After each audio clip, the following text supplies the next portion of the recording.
Hello, my name is Melinda, and welcome to Church at the Corner Online. We are so honored to have you with us today, and we hope that you find this time encouraging and helpful. If you're joining us for the first time, we'd love to know about it. So please text Corner BG, that's all one word, Corner BG, to 833-222-2630, and we'll get you a gift card for joining us today. Today, we're going to conclude the series, My Big Fat Mouth, and it's all about how words can be positive or negative and how they affect us and especially the people around us. So thanks for joining us, and let's get started.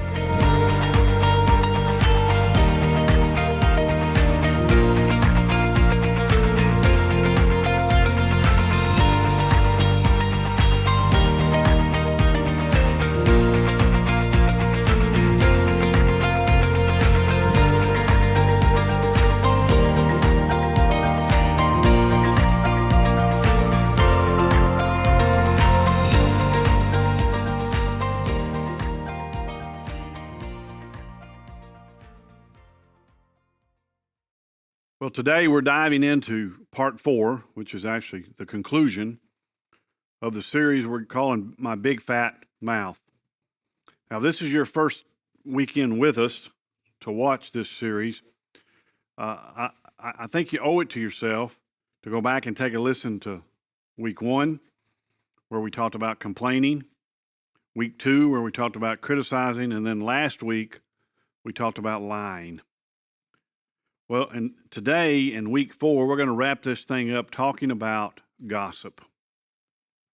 Now, when it comes to gossip, we're all really good at immediately somebody popping into our mind that you think is a gossip. And I'm sure you may know quite a few of those. And maybe you just recently heard some good gossip. But maybe you have a problem with your big fat mouth in speaking gossip a little too much. Whatever the case, gossip, I think we can conclude, is rampant. We have a new way to gossip, which is through social media now, so that adds another layer to it. But we know gossip happens all the time. And, you know, the Bible speaks directly to gossip. Over in Proverbs 18, verse 8, the Bible says that rumors, gossip, are like dainty little morsels that sink deep into a person's heart. Dainty little morsels. I mean, you can be in a conversation, right? And just a normal, regular conversation, talking to somebody, and all of a sudden, somebody says something like, "Hey, did you hear about?" Or you're like, "Do you know that so-and-so?" And all of a sudden we're drawn in. Well, what happened? What did they do? And we go on and we tell somebody. That's a dainty little morsel. And I think a good way for me to illustrate that is like using these little peanut M&Ms. I mean, they're like kind of straight from the devil for me, but if I eat one, I can't eat just one. I mean, I got to keep going. I got to have more. And before I know it, all we'll do for the next 25 minutes is watch me eat peanut M&Ms. I want to finish this one since I got it out.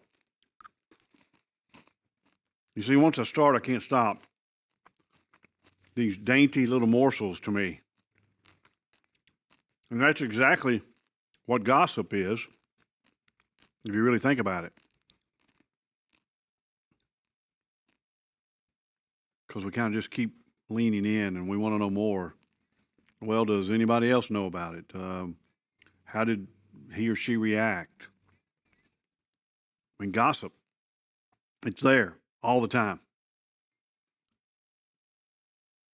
I've heard it said, and you probably have too, that gossip actually can travel around the world faster and make it back before the truth can get out of bed and put its pants on. I think that's pretty true, especially today, as I said, in our advent of social media. It takes nothing more than a push of a button, a swipe, snap of a finger, and all of a sudden everybody knows, and it's shared, and it's out there. And the funny thing about gossip is that the more that it's shared, the more times it's shared in different situations, the further it actually becomes from the truth. It's like starting over here as one thing, and then it ends up over here something completely different. A great way to illustrate that is something that's called the telephone game. I don't know if you're familiar with that.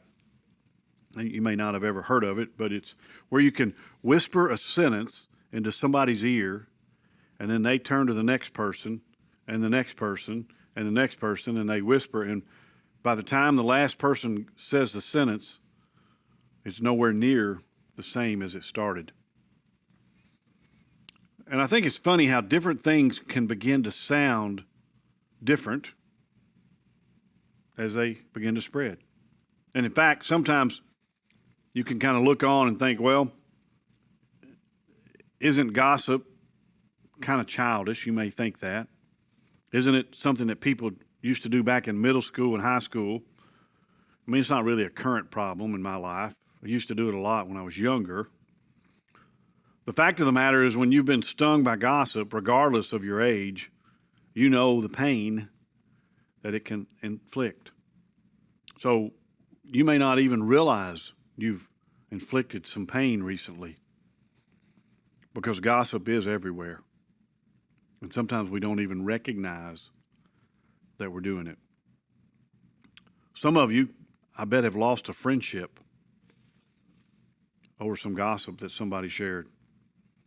Maybe you yourself have been really embarrassed by something that you shared with somebody and they gossiped about it.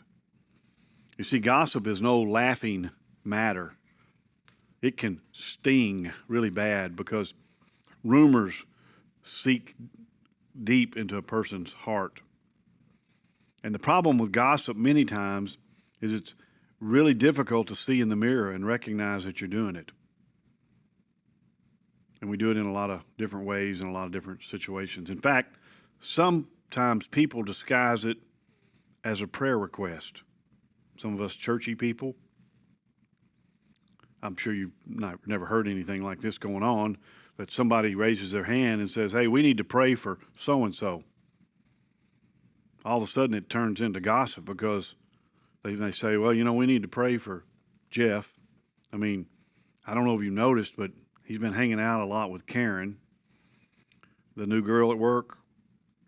And well, she's a little, and they've been working a lot of late nights together. And I don't think there's really anything going on, but we just need to pray for them and lift each one of them's individual marriages up to the Lord. I mean, really, what are we doing there? You're doing nothing but gossiping. So gossiping can be disguised in a lot of different ways. And for some of you, the word you need to hear this weekend is this. And this is a statement that I think a lot of us need to embrace, is that everything that is said must be true, but not everything that is true must be said. Everything that is said must be true, but not everything that is true must be said. What we realize and what we've got to understand is that in the power of our mouths and our tongue, the Bible says that we have the power to give life and to give death. The question becomes, what do you want to be known for? A life giver or somebody that throws around death? Speaking life and encouragement and building someone up? Or do you want to be that person that's known for tearing someone down and bringing death to that individual by talking about them, gossiping? Well, I think the answer is really actually pretty easy. We know what we want to be. We want to speak life over people because we realize that speaking death actually hurts people, and nobody ever intends to hurt people, right? But the gossip can hurt so many different people. And what we're going to do in our remaining time days, we're going to look at a few of the different people that gossip can actually hurt. And I think it's going to be interesting, the categories that we look at that you may not even realize. So if you're taking notes, here's the first point, is that gossip hurts the people it's spoken about. Pretty easy. Gossip hurts the person or the people that you're speaking about. Proverbs 16:28 says, a troublemaker plants seeds of strife, and gossip separates the best of friends. And man, I need to say, there's some of you, you know exactly what that verse is talking about. You've been separated from a really close friend, or maybe even a family member, because of gossip. Somebody sharing something they shouldn't have, that you maybe shared in confidence. Maybe for you, they shared something that was as simple in your world as like a secret crush that you had on somebody. And now all of a sudden, that crush didn't come to a realization, and it was painful, because it wasn't the crush that was painful, it was the fact that somebody shared with that person about the crush. Maybe you confided in someone about an addiction that you're struggling with, maybe to a substance, maybe to pornography. But somebody shared something about it, and it kind of got around. And all of a sudden, that's set you back in becoming the person you wanted to be to overcome that addiction, because you're feeling guilty now, and you're struggling so deeply with it. Maybe it's that somebody shared about a struggle that you're having in your marriage.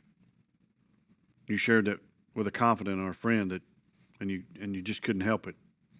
And then they shared it with somebody else. And then it became that prayer request we talked about a while ago. And the next thing you know, your spouse finds out about it. And the thing just blew up in your face. And you feel the pain of gossip. And can I say here, if somebody has gossiped about you, and you have felt or been a victim of their bitterness, their small-mindedness, their insecurities, just remember, it could be worse. You could be them. Because gossip not only hurts the person it's spoken about, gossip also hurts the listener. Gossip actually hurts the listener. I know some of you are like, now, did I just hear that right? That gossip hurts the listener? Well, yeah, if you look at Proverbs chapter 17, verse 4, it says, wrongdoers eagerly listen to gossip. Liars pay close attention to slander. Wrongdoers easily listen to gossip. Or you could say, if you listen to gossip, you're wrong. Because wrongdoers eagerly listen to gossip. So if you listen to gossip, you're wrong. And don't think for a moment, if once they stop talking to you, that they won't start talking about you. See what I just said? They may stop talking to you about it, but don't believe for a minute that they won't then turn around and talk about you. I've heard it said that what you permit, you promote. And if you're going to allow someone to run down your friend, run down your family member, whoever it is, an acquaintance, you're promoting what they are saying about by your inaction. The Bible's clear about it. It is wrong to listen to gossip. Therefore, we know that gossip also hurts the listener. So again, who does gossip hurt? First, the gossip hurts the person it's spoken about, and gossip also hurts the listener. And then point 3, and this is the one you may find hard to believe too, is that gossip hurts the speaker of the gossip. Gossip hurts the speaker. When arguing, Proverbs 25, when arguing with your neighbor, you don't betray another person's secret. Others may accuse you of gossip, and you will never regain your good reputation. Did you hear that? When you gossip, it destroys your reputation. So gossip also hurts the teller. You may have spent a lifetime building a good reputation, but the Bible says you go on and you start gossiping, someone could accuse you and will never regain your good reputation. It's gone. I mean, think about that. When you listen or you're hearing someone speak gossip, nobody ever looks at that person speaking gossip and tearing somebody and thinking, man, you know what, I think I'd like to be like you one day. Tearing people down with your words, destroying them. You never hear somebody say, that's why I want to be like you. That's not what you think, is it? You think like I do. I think about when I look at a person talking about somebody else, I think number one, you kind of got constipation of the mind and diarrhea of the mouth.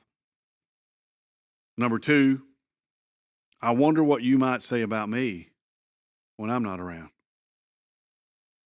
And I also wonder, I better be careful what I say right now because you may share it with someone else. I mean, you don't look on that person that's sharing gossip and go, man, they're so great. I hope I get to be like them. No, in fact, when you talk badly about people who are not around, it says a whole lot more about you than the person you're speaking about. You don't need to invent things with your small mind and then share them with your big mouth. Period. It's just, you don't need to do that. Because gossip hurts the person it's spoken about, it hurts the listener, and it hurts the speaker. Nobody looks on you because you're sharing a dainty little morsel and thinks, I want to be like you. They actually stay away from you.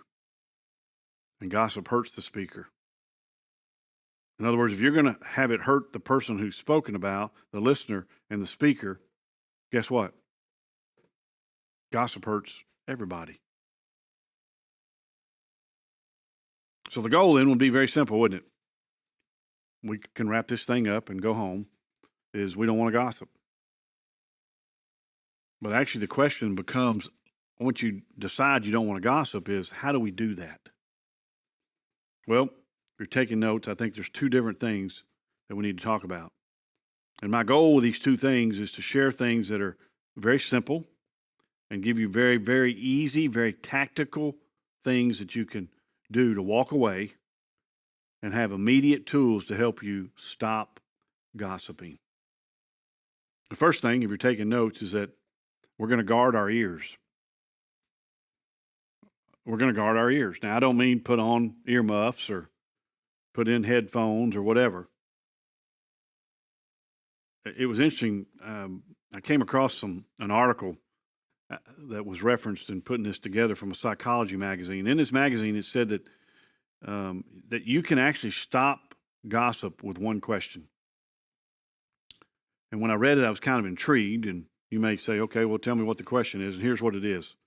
When somebody starts to gossip, you ask them the question, why are you telling me this? Why are you telling me this?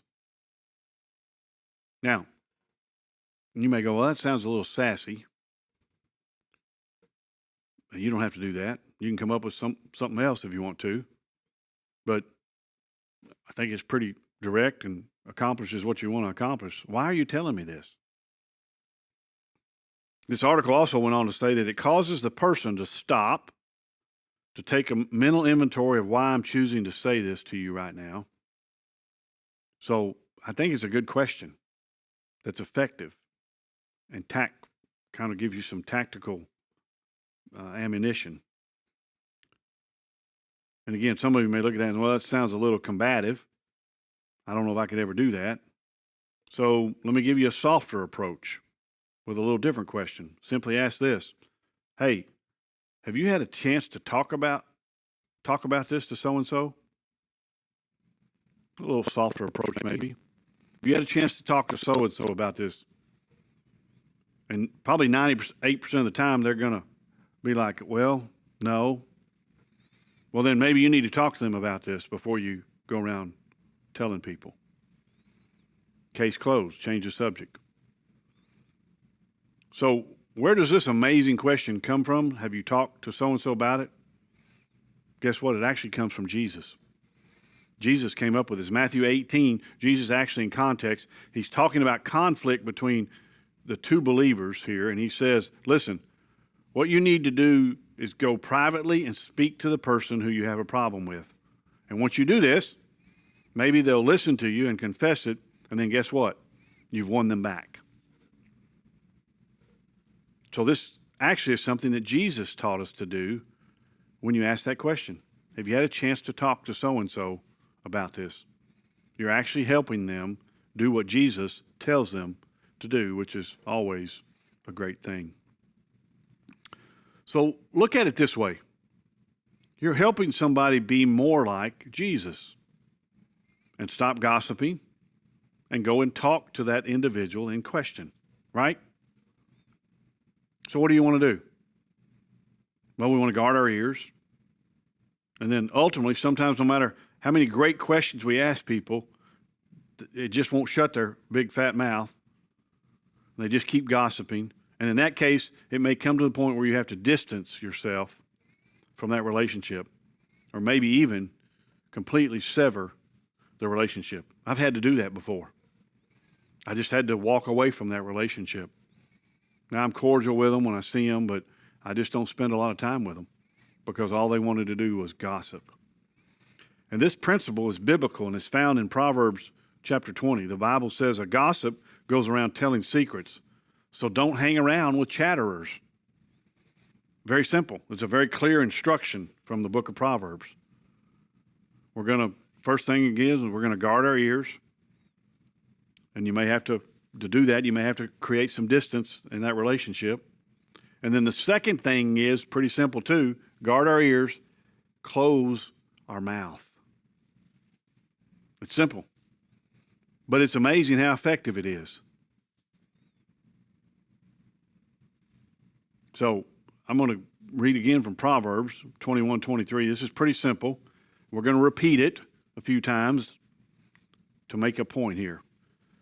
The Bible says there, watch your tongue, keep your mouth shut, and you'll stay out of trouble. Watch your tongue, keep your mouth shut, you'll stay out of trouble.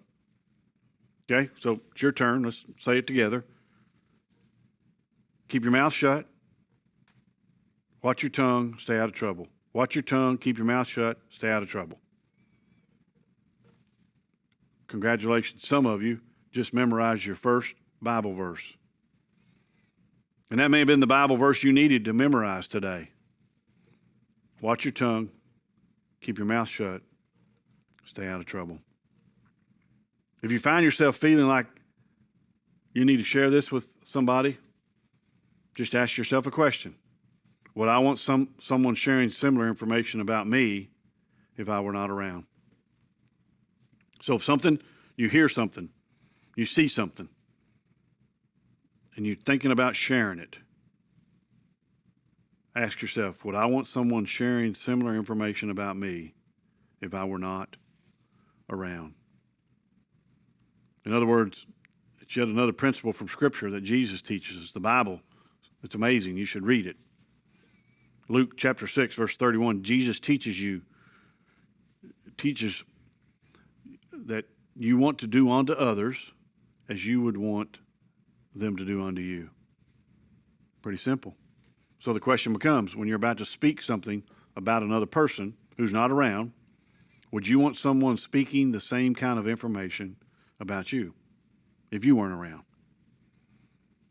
And in these questions, we can begin to understand ways that we can kill gossip. So again, pretty simple, guys. What are we going to do? We're going to guard our ears and we're going to close our mouths. Watch your tongue, keep your mouth shut, and stay out of trouble. And here's the thing. The problem with gossip, the problem with complaining, the problem with criticizing, the problem with lying, all the things we've talked about, is you could actually say that the problem with our big fat mouth isn't really our big fat mouth. It's actually our broken and sin-stained heart. That's the problem. Because Jesus said, out of the overflow of the heart, the mouth speaks. Out of the overflow of the heart, the mouth speaks. So really the origin of all this that we've been talking about for 4 weeks is really not our big fat mouth. It's our heart. And the reason we gossip is found in this statement. Gossip claims I'm strong because they are weak. But the gospel proclaims I am weak, but he is strong. You see, we share gossip. If I can kind of take a moment here and talk about somebody else's issues. No, actually, mine too. Kidding. Is if I feel like I was in the clothing business for years. If I can criticize somebody's lack of fashion sense, if I can talk about somebody else's problems on social media with whatever it is they're obsessed with, if I can talk about somebody else's addiction, somebody else's porn problem, talk about somebody else's bad marriage, then I don't have to talk about mine, right? And I can just push others down. I can step over them just a little bit to make myself feel a little better. Because, see, gossip claims that I'm strong because they're weak. But the gospel, the good news of Jesus, proclaims I am weak and he is strong. And out of the overflow of the heart, the mouth speaks. When we recognize who we are, when we recognize whose we are, it begins to change our heart. And all of a sudden, when we begin to understand and realize that I'm fearfully and wonderfully made, according to the Psalms, and the book of Ephesians tells me that I am God's workmanship, that I'm created in Christ to do good works. And in fact, some of those works, God says, I started a good work in you and I will be faithful and will complete it until the day of Christ. That's what I'm going to do. And I'm going to do something special inside of you. When we remember that and when we embrace that, when we recognize who we are and whose we are, and you realize that you were designed and created with a purpose and a plan, and that God has a plan for your life. The plan's not to harm you, but to prosper you, to help you to move forward and give him glory. And in that knowledge, and in the knowledge that in my very weakness, he is strong, what we find is our heart becomes transformed. Because the overflow of the heart is what the mouth speaks. And when our heart starts to become transformed, and we recognize I don't have to try to work to put others down to feel like I'm accepted or that I'm loved, but that I understand in God's economy, I am unconditionally loved and accepted by the Creator of the universe. Not just what people say about me on social media, but rather what the God, the Creator and Sustainer, and the Author and the Perfecter of our faith says about and speaks over me. And when my heart and your heart gets transformed, and he gets a hold of our heart, he also has a hold on our big fat mouth. And my mouth goes from complaining, criticizing, lying, and gossiping to I start to speak life over people. I start to speak truth and love because I don't need to be better than you. I need to help point you to the one who made me better. And his name is Jesus. And then I start to really realize and begin to see how that I can now speak life into others. Because, you guys, the Bible tells us we're to encourage one another daily. And boy, we are starving for encouragement. We begin to realize that we can be a vessel used by God to speak life and encouragement and truth over other people and help them to have what God wants for them. What if you got caught not gossiping and you got caught encouraging? Because typically we get caught gossiping. But what if you could get caught not gossiping and get caught encouraging? What would that even look like? Well, maybe it would look something like this. Hey, did you hear what John said about you? No, what'd he say? See, we think gossip's coming. Well, he said that he has never seen somebody your age have the leadership gifts and the wisdom that you possess. He said that? Yeah, he did. Or maybe it sounds like, did you hear what Rachel said about you? No, what'd she say? I hope it wasn't bad. Well, she said that you were one of the best servants of other people. And it caused her to realize that she needs to do a better job serving other people the way Jesus did. And when she sees your example and the way you serve others, it's inspired her to be more like Jesus. Really? She said that? Yeah. What if you got caught encouraging somebody instead of gossiping about somebody? Well, I think we begin to recognize as we understand who Jesus is. He's the truth, he's the way, he's the life, he brings life. That when we recognize that, all of a sudden our words begin to emulate those of our Creator. The one who sustains, the one who renews, the one who transforms hearts. And in that transformation process, our mouths cannot help but be transformed as well. See, gossip again conveys that you're strong and others are weak. Encouraging conveys that he is strong and we're weak. So the problem in your big fat mouth, even though that's what we've talked about the last 4 weeks, it's your heart and letting it be transformed into the image of Christ. And then what comes out of the mouth is an overflow of what's in our heart. Let's pray. Father, we thank you for your truth over the last 4 weeks as we've jumped in here and really examined the power of words and how they can bring life and take life. And now we even add that to the social media component, which is words in a digital world. But what's encouraging to me, fathers, is as we've wrapped up today, is that it's really about our heart. And if we can go about having our hearts continually transformed and pursue your heart and know your heart deeper and know who we are and whose we are, it just changes everything. And then what's spoken is an overflow and representation of our heart. So, Father, I pray that we'll be those people. We live in a world that needs so much encouraging. We need a world that has truth to really embrace and hold on to. So we are that representation. We are your ambassadors.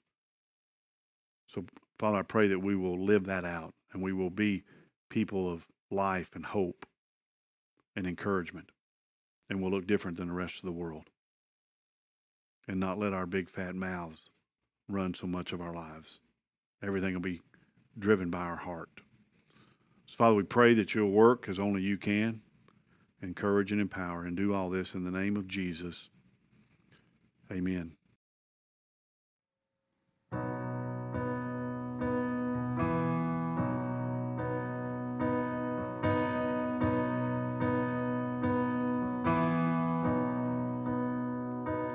Lord, I come, I confess, bowing here, I find my rest. Without you, I fall apart. You're the one that guides my heart. Lord, I need you. Oh, I need you. Every hour I need you. My one defense, my righteousness. Oh God,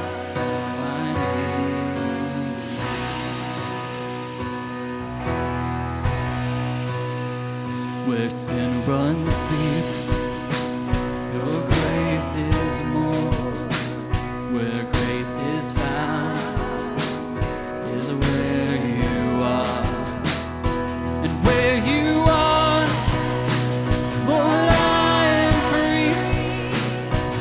Holiness is Christ in me. Lord, I need you. Oh, I need you. Every hour I need you. My one defense, my righteousness. Oh God, how I need you. So teach my song to rise to you when temptation comes my way. And when I cannot stand, I'll fall on you. Jesus, you're my hope and stay. Lord, I need you. Oh, I need you. Every hour I need you. My one defense, righteousness. Oh God, how I need you. You're my one defense, my righteousness. Oh God, how I need you. My one defense, my righteousness. Oh God, how I need you.